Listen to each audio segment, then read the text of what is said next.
Assalamualaikum warahmatullahi wabarakatuh. Kami dari ruang umum. Perkenalkan, nama saya Ahmad Rizky dengan NIM 2351 20132. Perkenalkan, nama saya Siti Nurhaliza dengan nomor NIM 2351 20122. Perkenalkan, nama saya Gina Dahlan dengan NIM 2351 20129. Perkenalkan, saya Muhammad Ali Maulana dengan NIM 2351 137. Kami akan membawakan materi yang berjudul Uji Multikolinialitas dan uji heterokedasitas. Perkenalkan, nama saya Gita. Saya akan membacakan materi yang pertama. Pengertian multikolinearitas. Multikolinearitas terjadi dalam model regresi linier ketika dua atau lebih variabel independen memiliki hubungan korelasi yang tinggi satu sama lain. Hal ini menyebabkan model kesulitan membedakan pengaruh masing-masing variabel terhadap variabel dependen yang dapat mengakibatkan estimasi koefisien regresi menjadi tidak akurat atau tidak stabil. Rumus FIF. FIFI sama dengan 1 bahagi 1 kurang R kuadrat. R kuadrat adalah koefisien determinasi dari regresi antara satu variabel independen terhadap semua variabel independen lain dalam model. Jika nilai FIF 1 tidak ada kolerasi antara variabel independen. FIF antara 1 dan 5 ada kolerasi moderat namun masih bisa diterima. FIF lebih besar dari 5 ada kolerasi kuat, kemungkinan besar terdapat multikolinearitas yang perlu diatasi. Baik, saya akan melanjutkan materi yang telah dibawakan oleh teman saya, yaitu studi kasus uji multikolinearitas. Sebelumnya, perkenalkan, nama saya Ahmad Rifki. Saya akan melanjutkan materi ini, yaitu diketahui sebuah perusahaan perikanan sedang meneliti pengaruh iklan dan kegiatan penjualan pribadi terhadap volume penjualan produk perikanannya. Dari penelitian yang dilakukan, data mengenai penggunaan iklan atau X1, kegiatan penjualan pribadi X2, dan volume penjualan Y dalam 1 bulan dikumpulkan sebagai berikut. Ya, bisa kita lihat iklan X1 menunjukkan beberapa banyak perusahaan mengalokasikan dana untuk iklan dalam satuan tertentu.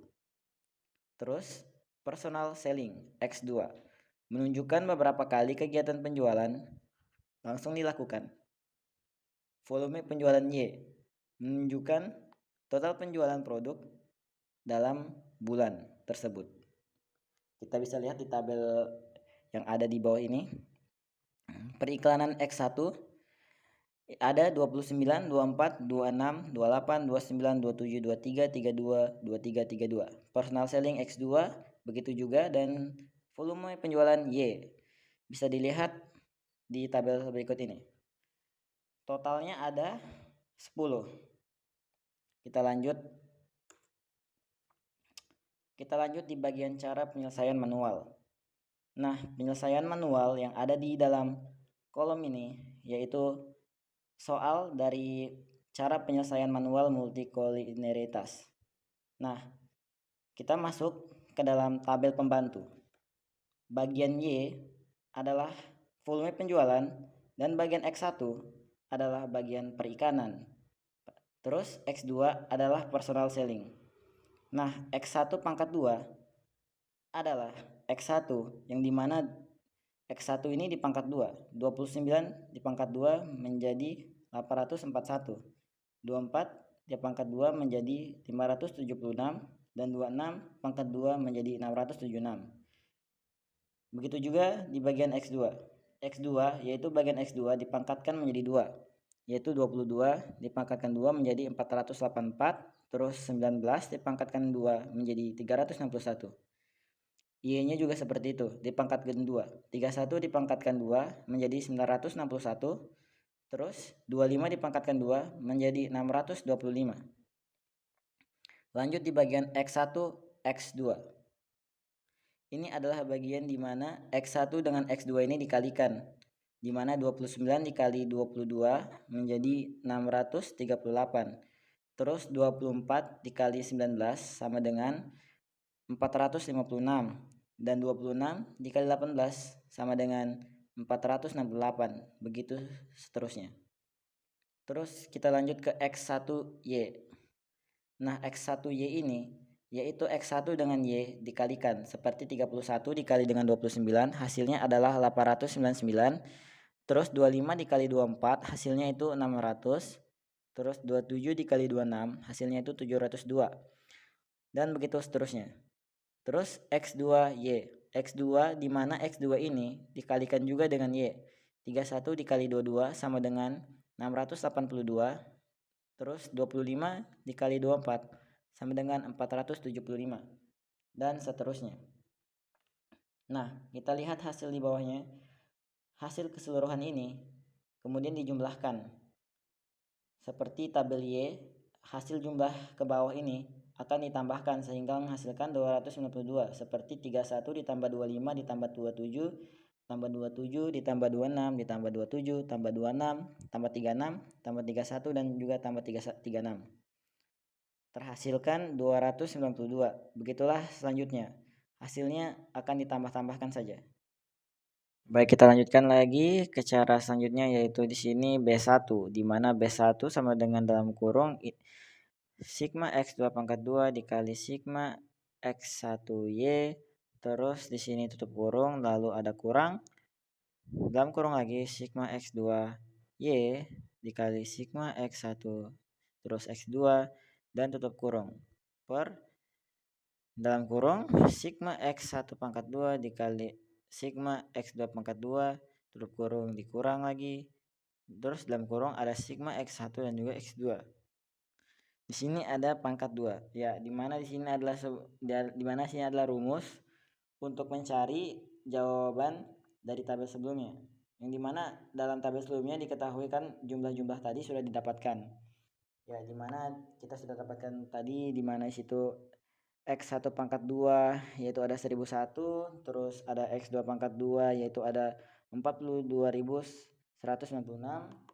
Nah, sesuai dengan rumus kita masukkan saja nilai-nilai yang telah didapatkan tadi, kemudian kita kalikan dulu semuanya. Setelah kita kalikan semuanya, nah kita kemudian kurangkan hasilnya, yang dimana 42.196 dikali 71.661, yang dimana hasilnya adalah 3023 807.556 dikurang dengan hasil dari 56.875 dikali dengan 53.203. Hasilnya adalah 30.264.89375 per, ya bisa langsung saja dikurangkan. Kemudian setelah dikurangkan hasilnya akan ada di bawah sini. Hasil yang telah dikurangkan ini terus kemudian akan dibagi dan menjadikan hasilnya yaitu 0,9961437. Nah, B2. Kita lanjut ke dalam B2. Ya, kemudian kita lanjut lagi B2 yang dimana sama dengan dalam kurung sigma X1 pangkat 2 dikali sigma X2Y. Dalam tutup kurung lagi, kurang dalam kurung sigma X1Y dikali sigma X1 X2 tutup kurung per dalam kurung lagi sigma X1 pangkat 2 dikali sigma X2 pangkat 2 tutup kurung dikurang dalam kurung lagi sigma X1 X2 tutup kurung pangkat 2. Ya, dimana ini sama seperti pengerjaan di atas, yang dimana telah tertera rumusnya dan juga ada nilai-nilai yang telah didapatkan di bagian sebelumnya. Ya, kita bisa tahu bahwa hasil dari 1001 ini adalah hasil dari X1 pangkat 2. Nah, terus dikalikan sesuai rumusnya dengan X2Y, yang dimana X2Y telah didapatkan di sebelumnya itu adalah 56.575. Nah, begitu juga seterusnya. Kemudian hasil-hasil yang tadi ini dikalikan. Nah, setelah dikalikan kita bisa lihat lagi di bawahnya itu hasil kali dari 1001 dikali 56.875 adalah 56.931.875. Terus dikurang dengan hasil dari kalian 71.661 dikali dengan 53.203. Ya, 213, maaf. yang dimana hasilnya adalah 3813, 296, 793. Nah, hasil kemudian akan masing-masing dikurangkan, begitu juga di bawahnya. Nah, hasil yang telah dikurangkan tadi kemudian akan dibagikan lagi. Nah, yang dimana hasilnya adalah 9.666,979. Nah, begitulah. Ya, baik, kita lanjutkan lagi ke bagian A, sama dengan dalam kurung sigma Y tutup kurung terus dikurang dalam kurung B1 dikali sigma X1 terus tutup kurung, dan kemudian dikurang dengan dalam kurung lagi B2 dikali sigma X2 tutup kurung. Nah, kemudian ini dibagi dengan N, nilai N-nya. Ini merupakan sebuah rumus yang dimana kita bisa lihat sini Y-nya bisa dilihat kembali di tabel pembantu, yang dimana di situ didapatkan total dari Y-nya itu adalah 292. Nah, kemudian kita bisa lihat B1. Hasil yang kita dapatkan di B1 tadi yaitu 0,961437. Ya, kemudian di sini bisa lihat lagi di rumus dikali dengan sigma X1, di mana X1 bisa dilihat di tabel pembantu itu didapatkan totalnya adalah 273. Nah, kita lanjut lagi di bagian sini B2 adalah hasil yang kita dapatkan tadi. Di bagian B2 itu ada 966,979. Nah, di sini kita lihat lagi ada X2 yang dimana didapatkan tadi di tabel pembantu yaitu adalah 217. Nah, N-nya itu adalah 10 atau nilai keseluruhan. Terus kita bisa lihat lagi di bawahnya kalau 292 ini diturunkan kembali. Ya, kita lanjut lagi. Di mana tadi 292 telah diturunkan dikarenakan masih dalam kurung. Ya, kemudian di sini dikurang lagi 262. Maaf, rupanya ada titik yang tidak terlihat di situ. Ya, jadi sebenarnya hasilnya adalah, ya, kita bisa lihat lagi diturunkan hasil dari 0,961437 yang dikalikan dengan 273, yang dimana hasilnya itu 262,472,301.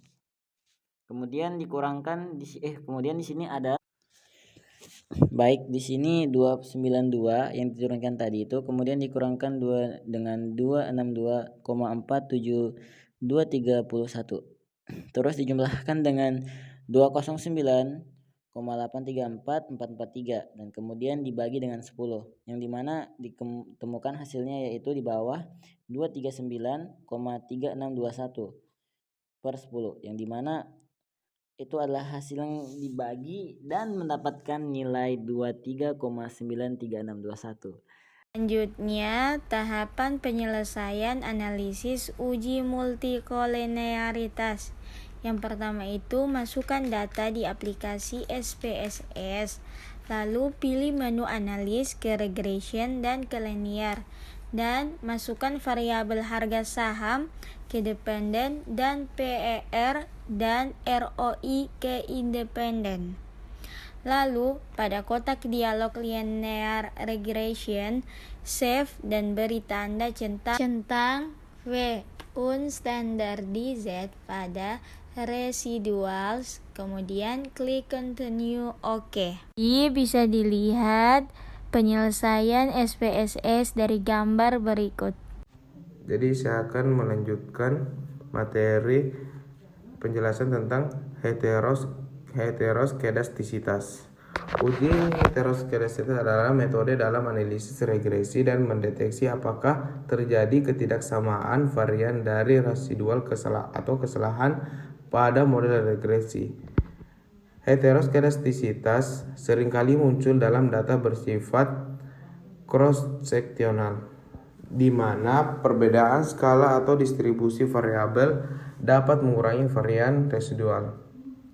Masuk di rumusnya heteroskedastisitas. In sama dengan beta 0 tambah beta 1 X1 tambah beta 2 X2 tambah E, di mana in nilai residual kuadrat yang transformasikan ke dalam log natural sebagai variabel dependen. Beta 0 sama dengan konstanta beta 1 X1 sama dengan koefisien regresi dari variabel X1. Beta 2 X2 sama dengan koefisien regresi dari variabel X2. E sama dengan error term. Tahapan penyelesaian analisis uji multikoloritas yaitu pengujian heterokodestisitas dengan uji part menggunakan SPSS dilakukan rangkaian sebagai berikut. Yang pertama, masukkan data ke SPSS, kemudian kita klik analisis, regression, kemudian ke linear. Kemudian masukkan profesionalisme dan motivasi ke kotak variabel independen dan masukkan variabel kinerja ke kotak dependen. Kemudian cari tombol save lalu klik sehingga muncul jendela dan cari unstandarized lalu centang, kemudian klik OK sampai jendela tertutup. Kemudian selanjutnya didapat output data variabel R1 seperti contoh data di bawah ini. Membuat logaritma natural berikutnya melakukan regresi linear X1, linear X2 sebagai variabel independen dari linear 2 sebagai variabel dependen. Selanjutnya, maka didapat output seperti ini. Dari regresi di atas, lihat masing-masing nilai T dan dibandingkan dengan T tabel pada DFN kurang 2, yaitu dalam hal ini T pada DF28 dan batas kritis 0,052 sisi. Semuanya nilai T hitung lebih kecil T tabel, maka tidak ada gejala heteroskedastisitas sama dengan 0,457 dan minus 0,900. Kesimpulan pada uji par ini dalam SPSS adalah dengan melihat nilai p-value yaitu pada kolom sig apabila sig lebih besar dari 0,05 maka tidak ada gejala heteroskedastisitas. Selanjutnya, uji heteroskedastisitas dengan metode Spearman, yaitu dalam uji Spearman sangat mirip dengan uji par, hanya saja ada sedikit meregresi membuat variabel R1 dilanjutkan dengan correlate dan Beveridge. Caranya pada menu klik analisis, kemudian correlate, kemudian klik Beveridge. Hilangkan centang person dan centang Spearman, masukkan profesionalisme, motivasi, dan ABS res ke kotak tes, kemudian OK. Kemudian muncul output SPSS seperti ini. Hasil data diperoleh dari melihat data output pada correlation. Disimpulkan bahwa hasil dari variabel independen menunjukkan nilainya lebih besar dari 0,05. Pastinya tidak terjadi heteroskedastisitas dan diasumsikan menggunakan metode regresi ini layak digunakan. Kemudian kesimpulan uji multikoloritas pada tabel connectivity diagnostik sebagai hasil uji regresi linear dapat diperhatikan pada nilai X-value dan condition index. Jika X-value lebih dari 0,01 atau condition index kurang dari 30, maka dapat disimpulkan bahwa gejala multikoloritas tidak terjadi di dalam model regresi. Dalam perhitungan SPSS di atas dinilai X-value 0,00 lebih kecil dari 0,01 dan condition index 1,790 di mana lebih dari 30. Maka dapat disimpulkan bahwa terjadi gejala multikolonialitas dalam model regresi. Jadi berdasarkan pengujian data di atas dapat dilihat bahwa nilai toleransi yaitu 0,394 dan nilai FIV 2,537, di mana nilai toleransi lebih kecil dari 0,10 dan nilai FIV lebih besar dari 10,00. Dapat disimpulkan bahwa data di atas terjadi multikolonialitas. Sekian materi